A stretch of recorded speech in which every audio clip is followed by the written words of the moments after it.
오늘은 사도행전 4장 31절로 37절 말씀을 통해 거듭난 신앙 공동체의 삶이라는 제목으로 함께 은혜를 나누겠습니다. 사람마다 독특한 말이나 행동을 갖고 있는 것이 일반적인 모습입니다. 반복적으로 그 말을 하거나 반복적으로 그 행동을 할 때 우리는 우리가 기억하는 어떤 사람의 독특성을 깨닫게 됩니다. 제가 아는 어떤 친구 전도사님의 독특성은 싸가지라는 말을 많이 한다는 겁니다. 특별히 어렵고 상황이 급박한 상황에 다다르거나 혹은 예상치 못한 일들을 경험하거나 그런 사람들을 만날 때 그렇게 싸가지라는 말로 표현한다고 합니다. 제가 한번 그렇게 질문한 적이 있습니다. 싸가지라는 말이 그렇게 좋게 들리지는 않는데 왜 그렇게 싸가지라는 말을 자주 씁니까? 라고 그랬더니 자기 딸이 하나밖에 없는데 딸한테 좋은 추억을 만들어주기 위해서 아빠를 기억하는 좋은 내용을 만들어주기 위해서 그렇게 한다고 합니다. 그러면서 우스갯소리로 이런 얘기를 하더라고요. 자기 장례식 때 아마도 자기 딸이 아빠를 기억하며 그렇게 아빠를 회고할 때 싸가지란 말을 쓰면서 그렇게 하면 굉장히 재밌을 것 같다. 특별히 이제 미국에 살고 있는데 그분이 자기의 미래의 장례식장에 딸의 조사를 생각하며 그렇게 좋은 추억을 남기기 위해서 그런 말을 한다라고 그렇게 하더라고요. 어려서부터 그렇게 해서 그런지는 모르겠지만 요즘도 딸과 함께 차를 타고 가다 보면 끼어들거나 혹은 예상치 못한 행동으로 그렇게 이상한 운전을 하는 사람들을 만나게 되면 함께 싸가지란 말을 되뇌이곤 한다고 그렇게 이야기를 했던 것을 기억합니다. 사실 어떤 개인의 모습을 볼 때 독특한 면들이 있지요. 그 사람들이 자주 쓰는 그런 말과 행동들이 있을 겁니다. 그렇게 자주 쓰는 그런 말과 행동들은 그 사람을 특징 지어주거나 그 사람을 기억할 때 굉장히 유용하게 활용될 겁니다.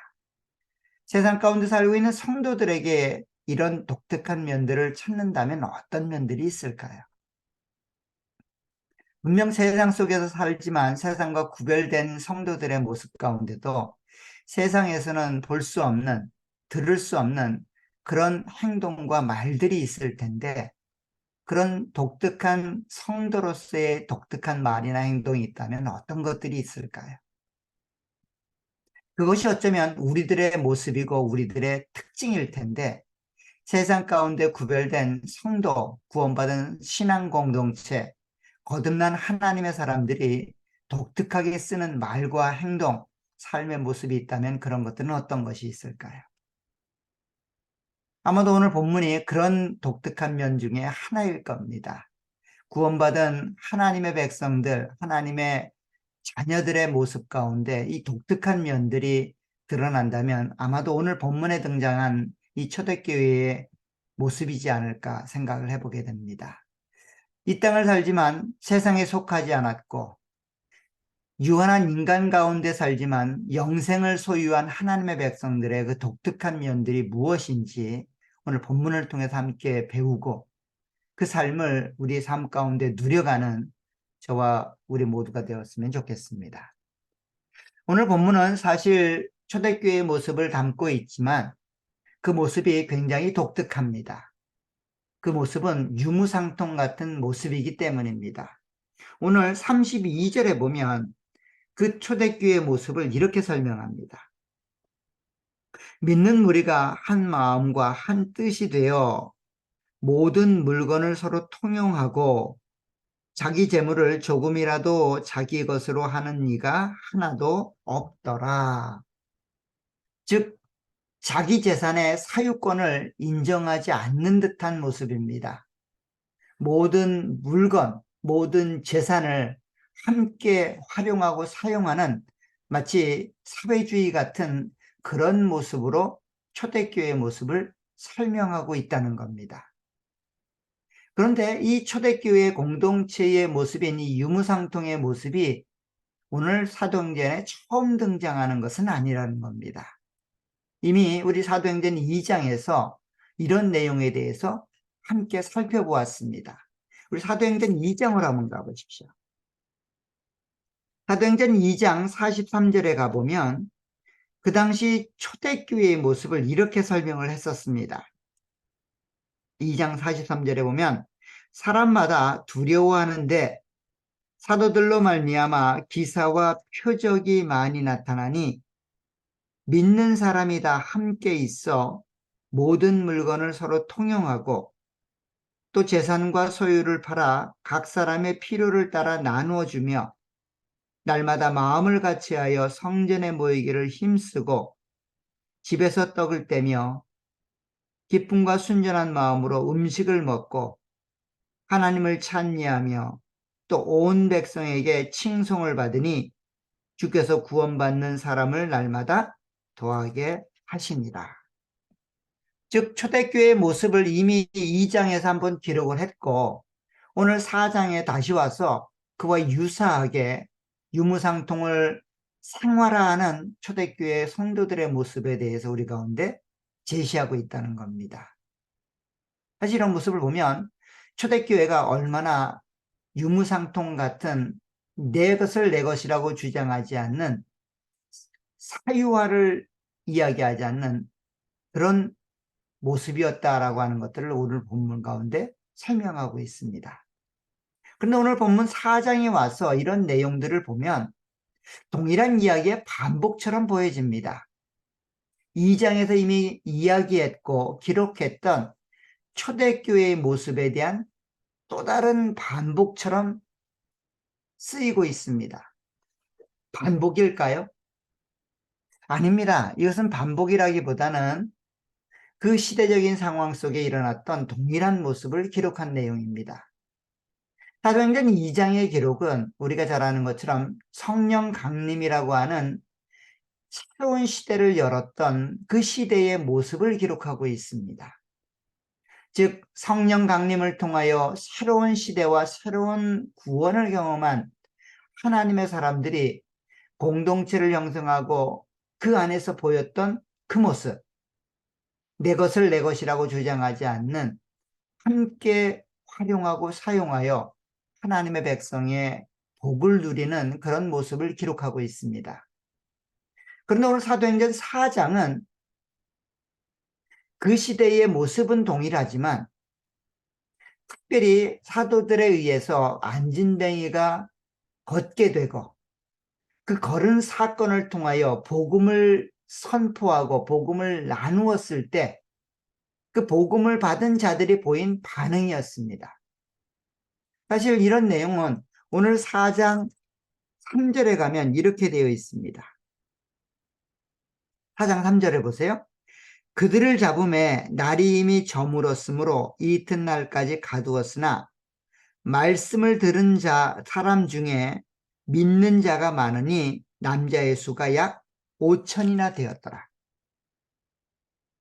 베드로와 요한이 성전 미문에 앉아있던 사람들을 성전 미문에 앉아있던 안진뱅이를 고침으로 인하여 예루살렘 성은 소동이 일어났고 그 소동 가운데 하나님의 말씀을 전함으로 5천 명이나 되는 사람들이 새롭게 예수를 믿는 구원받은 성도들이 되었다라고 성경은 기록하고 있습니다.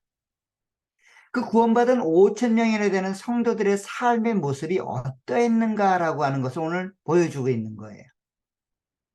그들의 모습은 제 재산을 제 것으로 사용하지 않고 구원받은 공동체를 위해서 활용하고 사용하고 있다는 겁니다.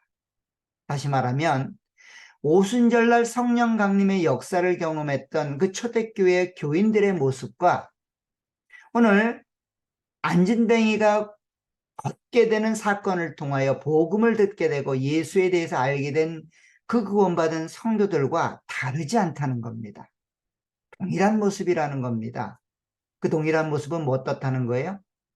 오늘 본문에 보는 것처럼 모든 물건을 서로 통용하고 자기 재물을 조금이라도 자기 것으로 하는 이가 하나도 없었던 그런 믿음의 공동체라는 겁니다. 즉 자기의 것을 자기의 것으로 주장하지 않는 사람들, 세상 가운데 살지만 세상과 독특한 모습으로 자기의 삶의 내용을 채워가는 사람들, 구원받은 성도들의 모습이 이와 같았다는 겁니다. 사실 세상의 모습은 할 수만 있으면 자기의 것을 지키고 유지하고 끝까지 존속시키는 그런 모습이 있습니다. 왜냐하면 그렇게 하지 않으면 내일을 살아갈 수 없기 때문이죠. 세상은 어떻게 하든 내 것을 지키는 게 목적입니다.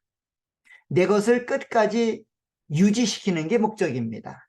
가능하다면 더 많이 내 것을 쌓는 게 목표입니다. 그런데 세상 가운데 살아가는 구원받은 성도의 모습은 어떤 겁니까? 정반대의 모습이죠. 내 것을 내 것이라고 주장하지 않는다는 겁니다. 오히려 내 것을 내놓아 나와 함께한 믿음의 형제와 자매들을 위하여 그 재물을 쓰고 활용한다는 거예요. 이것이 강압적으로 이루어지는 일이냐? 그러지 않다는 겁니다. 자율적으로, 자원하는 마음으로 이 모든 일들이 이루어진다는 거예요. 그 내용은 오늘 31절부터 이렇게 좀 기록이 되고 있습니다. 33절부터 보세요. 사도들이 큰 권능으로 주 예수의 부활을 증언하니 무리가 큰 은혜를 받아 그 중에 가난한 사람이 없으니 이는 밭과 집 있는 자는 팔아 그 판 것의 값을 가져다가 사도들의 발 앞에 두매 그들이 각 사람의 필요를 따라 나누어 줌이라 라고 말합니다. 즉 가난한 자들이 없는 공동체가 되었다는 겁니다. 가난한 자들이 없는 공동체가 된 이유는 그들이 자신들의 집과 밭을 팔아 그 가난한 자들을 위하여 그것을 내놓았기 때문이라는 겁니다.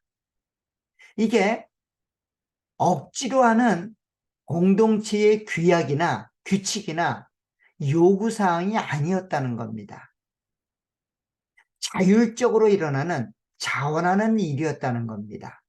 그 내용은 오늘 34절에 보면 이는 밭과 집이 있는 자는 팔아 그 판 것의 값을 가져다가 사도들의 발 앞에 두매 그들이 각 사람의 필요를 따라 나누어 주었기 때문이다 라고 하는 말을 통해 표현되고 있다는 겁니다. 어떤 사람들은 이야기합니다. 초대교회 공동체의 모습은 공산주의와 같다. 자기의 물건, 자기의 재산을 허용하지 않는 그런 사회주의 국가와 같다 라고 이야기하지만 그렇지 않습니다. 자기의 재산권이 있었고 자기의 소유가 있었습니다. 그럼에도 불구하고 그 자기의 재산과 자기의 소유권을 자기를 위해서 활용하고 사용하지 않았다는 겁니다. 공동체를 위해 활용했다는 거예요. 그래서 누구나 다 그것을 해야 되느냐? 그렇지 않습니다. 자원하는 마음으로 자기가 원하는 마음으로 그 일을 감당했다는 거예요. 그런데 이것이 스스로 자원하는 마음으로 감당했는데 그 근저를 살펴보면 말씀의 은혜가 우선되을 때 가능했던 일이라는 겁니다. 오늘 33절에 보면 이렇게 말하고 있습니다. 이와 같은 유무상통 자신의 집과 밭을 팔아 가난한 자를 위하여 내놓았던 그 초대교회 공동체의 모습 가운데 먼저 선행됐던 일이 있습니다. 그 일은 뭔가 하면 사도들이 그 권능으로 주 예수의 부활을 증언하니 무리가 큰 은혜를 받아 그 중에 가난한 사람이 없으니 라고 말하고 있다는 겁니다. 즉 하나님의 말씀이 그들의 삶의 핵심적인 역할을 감당했다는 거예요. 하나님 말씀을 통하여 은혜를 경험했다는 겁니다. 하나님 말씀이 은혜가 되어 그들 가운데 가난한 자가 없게 되었는데 그것은 곧 그들이 받은 은혜의 삶을 감당했기 때문이라는 겁니다. 받은 은혜의 삶은 어떤 모습으로 드러났다는 겁니까? 자신의 밭과 집을 자신의 것으로 여기지 않고 구원받은 성도들을 위하여 그것을 활용하고 사용했다는 겁니다. 사실 여기 가난한 자가 없었다라는 말은 동일하게 너나 할 것 없이 평균적으로 살게 되었다라는 말을 전제하는 이야기처럼 보여지지만, 사회주의 국가처럼 너도 하나 받고 나도 하나 받는다 이런 개념은 아닙니다. 좀 더 구체적으로 말하면 가난이 없었다라는 말의 의미는 무엇인가 하면, 가난 때문에 믿음과 신앙을 저버리는 사람이 없었다라는 말입니다. 하나님의 은혜를 망각할 정도로 가난 때문에 시달리는 사람이 없었다는 의미입니다. 사실 세상 가운데 그렇게 재산을 모으고 경제적인 자유를 얻기 위하여 노력하는 이유들은 절대 빈곤에서 벗어나는 것은 아닙니다. 남들보다 많이 갖고 남들보다 더 많이 누리기 위해서 그런 일을 감당하는 거죠. 그런데 여기에 가난한 자가 없었다라는 말은 경제적인 이유로 신앙과 믿음을 포기할 만한 사람들이 그 초대교회 공동체 안에 없었다는 거예요. 아무리 힘들고 어려워도 신앙과 믿음을 끝까지 유지할 정도의 삶이 보장되었다는 겁니다. 교회를 나와야 되는데, 하나님을 믿고 신앙생활을 감당해야 되는데 경제적인 여력이 너무도 딸려서 교회를 나올 수 없고 그 신앙과 믿음을 포기하게 만드는 일이 없었다는 거예요. 그런 일이 발생하면 성도들이 자원하여 물건을 팔아 헌금했다는 겁니다. 헌금하여 그 헌금을 통해 가난하고 힘든 영혼들을 구제하고 섬기는 일이 일어났다는 거예요. 그래서 그 공동체가 하나님을 믿고 따라가는 일들이 지속되고 가능해졌다는 겁니다. 사실 이런 내용은 아름다운 모습이죠. 오늘날 우리의 모습 가운데 존재해야 될 그런 내용들일 겁니다. 그런데 이 내용을 좀 더 면밀히 살펴보면 이것은 하나님의 백성들이 기도한 내용의 응답이었다는 겁니다. 사실 31절에 보면 이렇게 본문의 내용이 진행되고 있습니다. 빌기를 다음에 모인 곳이 진동하더니 무리가 다 성령이 충만하여 담대히 하나님의 말씀을 전하니라 라고 기록하고 있습니다. 지난주에 살펴본 것처럼 베드로와 요한 그리고 40세쯤 된 안진뱅이가 치료를 받아 그렇게 사내들인 공의회에서 친문을 받았습니다. 공의회는 결정하기를 예수의 이름으로 도무지 말하지도 말고 가르치지도 말라라고 그들에게 겁박하며 그들을 놓았습니다. 예수의 이름을 말하지 말라, 예수의 이름으로 가르치지 말라 라고 말했을 때 이들에게는 더 이상 그것을 받아들일 마음의 여유가 없었습니다. 왜냐하면 구원의 은혜가 그들 가운데 충만했기 때문이죠. 구원받은 성도가 예수를 말하지 말라고 말했을 때 그것을 들을 만한 사람은 없을 겁니다. 구원의 은혜에 충만한 자가 예수에 대해서 가르치지 말라고 말할 때 그것을 지킬 만한 사람은 없을 겁니다. 베드로와 요한이 그러했고 구원받은 안진뱅이가 그러했습니다. 그래서 하나님의 말씀을 듣는 것과 너희의 말을 듣는 것이 어느 것이 옳은지 너희가 판단하라는 말을 함과 함께 그렇게 쫓겨나게 됩니다. 그렇게 말을 하고 돌아온 이 사도와 베드로와 요한은 그 이야기를 공동체에게 알렸고 그들은 힘을 규합하여 자신들을 겁박하는 사내들인 공의회에 맞서는 것이 아니라 기도로 하나님께 은혜를 구하고 있습니다. 하나님께 은혜를 구하고 있고 하나님께 용기를 구하고 있습니다. 근데 그 내용이 어떤 내용이었습니까? 말씀이 증언되기를 기도하는 내용이었습니다. 우리 29절에 보세요. 4장 29절에 보면 이렇게 되어 있습니다. 주여, 이제도 그들의 위협함을 굽어 보시옵고 또 종들로 하여금 담대히 하나님의 말씀을 전하게 하여 주시오며 손을 내밀어 병을 낫게 하시옵고 표적과 기사가 거룩한 종 예수의 이름으로 이루어지게 하옵소서 하더라. 예수의 이름을 가르치게 하옵소서. 예수의 이름으로 기적과 표적이 일어나게 하옵소서. 예수의 이름으로 당당하고 용기 있게 우리에게 주어진 삶을 살게 해 주옵소서라고 하는 기도입니다. 힘을 규합하여 공격하는 대상을 진멸하고 싸우는 것이 아니라 그리스도인다운 삶을 살게 해달라는 겁니다. 하나님의 백성다움을 잃지 않게 해달라는 겁니다. 하나님의 은혜를 망각하지 않게 해달라는 겁니다. 환경과 조건이 우리를 위협하고 겁박할 수 있습니다. 때로는 폭력으로 우리를 몰아칠 수도 있습니다. 때로는 경제적인 이유로 우리를 몰아칠 수 있습니다. 그러나 그러한 이유와 그러한 환경과 그러한 조건에서 우리가 구원받은 하나님의 백성임을 잃지 않게 해달라. 예수의 이름을 가르치게 하고 예수의 이름을 기억하게 하셔서 하나님의 능력을 이 세상 가운데 살아가게 해달라고 그렇게 하나님께 구하고 있는 겁니다. 그 모습이 오늘 응답되고 있는 거예요. 31절에 보면 이렇게 응답이 됩니다. 빌기를 다음에 모인 곳에 진동하더니 무리가 다 성령이 충만하여 담대히 하나님의 말씀을 전하였다라고 말합니다.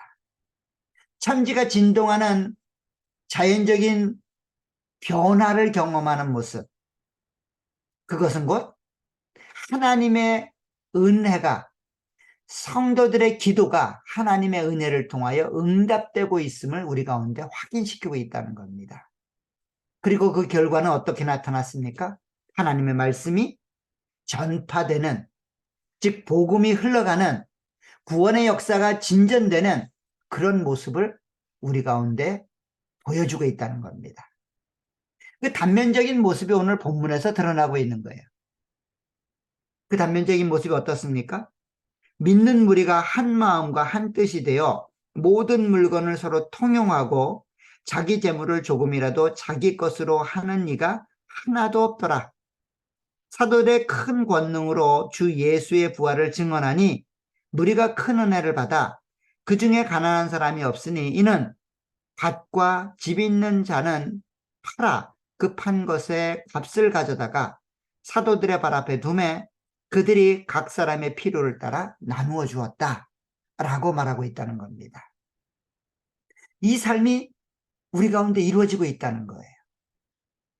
사실은 이 삶은 사도행전 2장의 삶과 다르지 않은 삶이죠.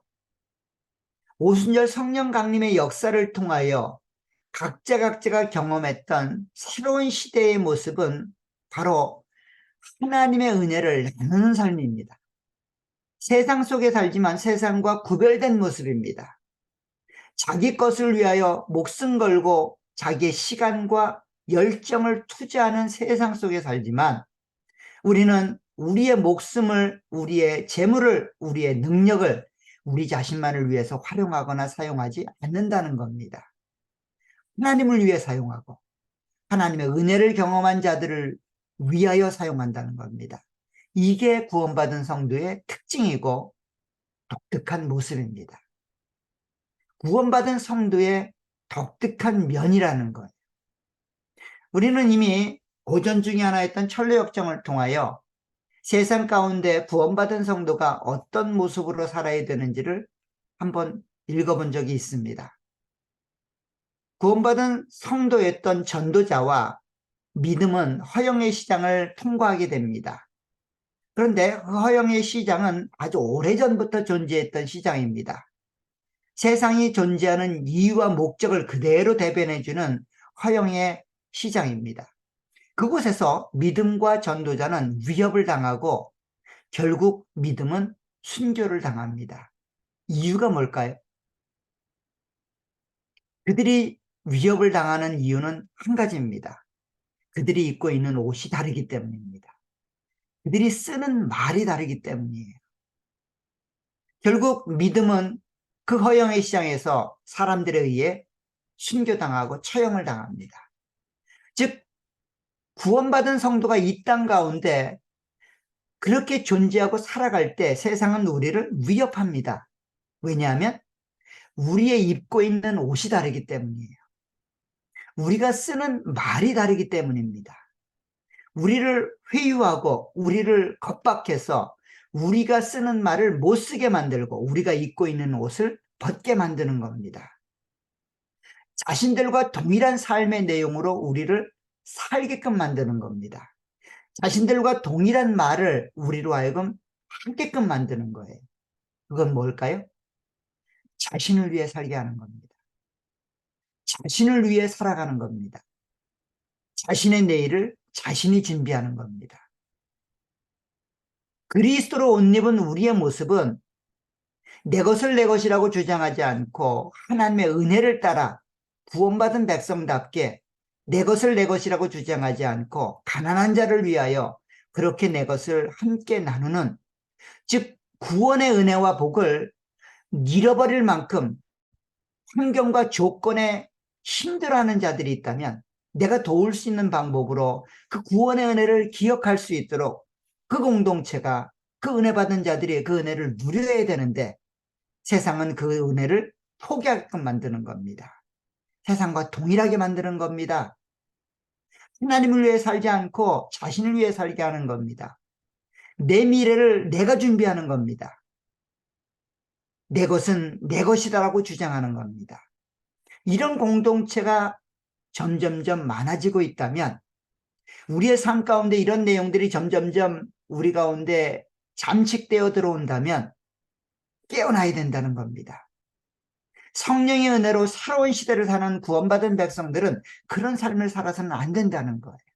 뭔가 달라야 된다는 겁니다. 근데 그것이 하나님의 말씀으로 시작된다는 거예요. 그리스도의 부활을 기억할 때, 그리스도의 십자가를 기억할 때 그것이 가능해진다는 겁니다.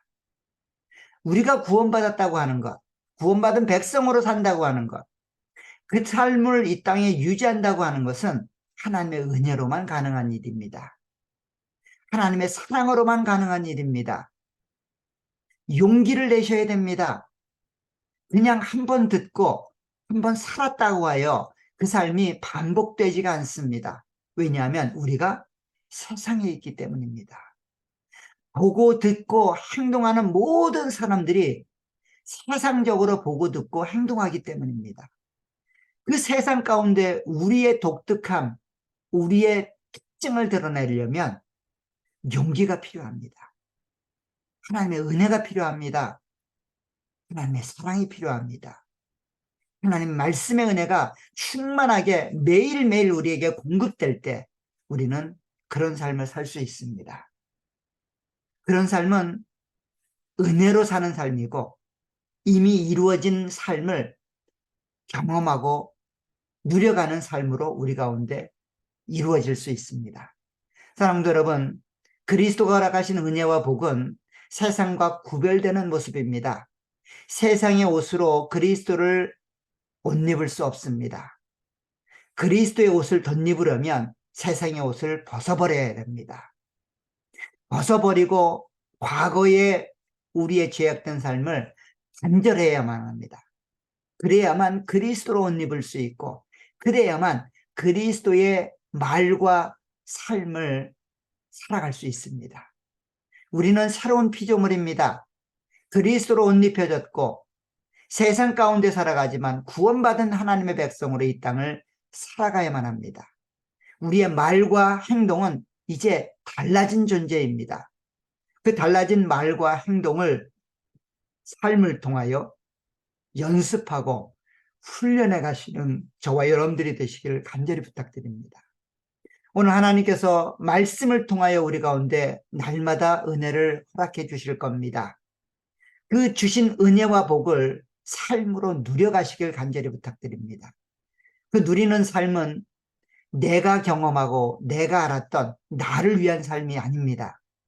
주님을 위한 삶이 되어야 되고 주님이 사랑하시는 형제와 자매들을 위한 삶이 되어야 됩니다. 교회 공동체를 세우는 일에 열심 내는 저와 여러분들이 되시길 간절히 부탁드립니다. 그 공동체를 세우되 세상적인 원리와 논리가 아닙니다. 하나님의 말씀으로, 하나님의 은혜로, 하나님을 위하여 그 일들에 쓰임받고 부름받고 있음을 기억하시는 저와 여러분들이 되시길 간절히 부탁드립니다. 2024년 은혜 가운데 시작했습니다. 하나님의 은혜를 약속해 주고 계십니다. 그 은혜와 복을 누리시는 저와 여러분들이 되시길 간절히 부탁드립니다. 내가 경험했던 세상적인 논리와 원리 내려놓으시고 하나님의 말씀으로 우리의 삶을 채워나가시길 간절히 부탁드립니다. 그 하나님의 은혜가 올 한 해도 여러분들의 삶 가운데, 여러분들의 가정 가운데, 그리고 우리의 공동체 안에 풍성하게 열매 맺고 하나님의 영광을 드러내는 복된 삶이 되시기를 간절히 축원합니다.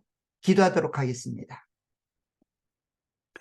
하나님 아버지 은혜와 복을 감사합니다.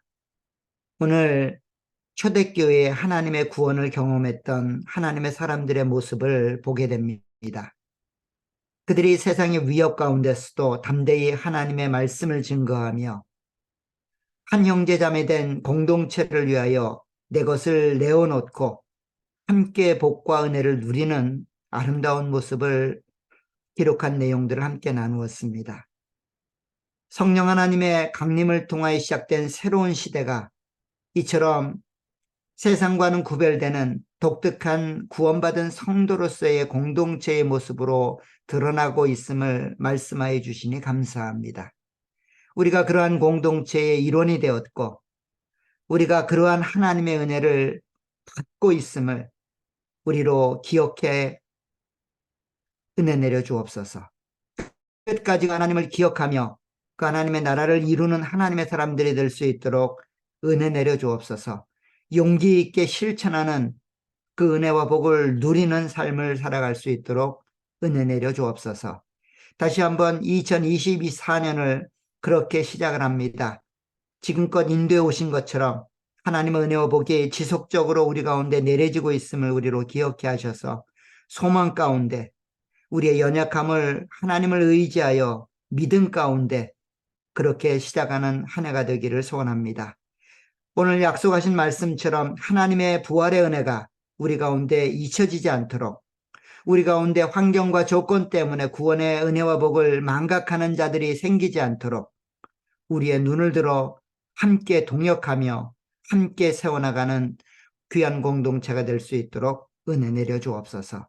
다시 한번 하나님의 은혜를 구하오니 주께서 우리 가운데 은혜로 역사해 주셔서 그 구원의 은혜를 망각하지 않도록 늘 기쁨과 감사로 누려가는 공동체가 될 수 있도록 은혜로 함께 해 주옵소서. 예수님의 이름으로 기도하옵나이다. 아멘.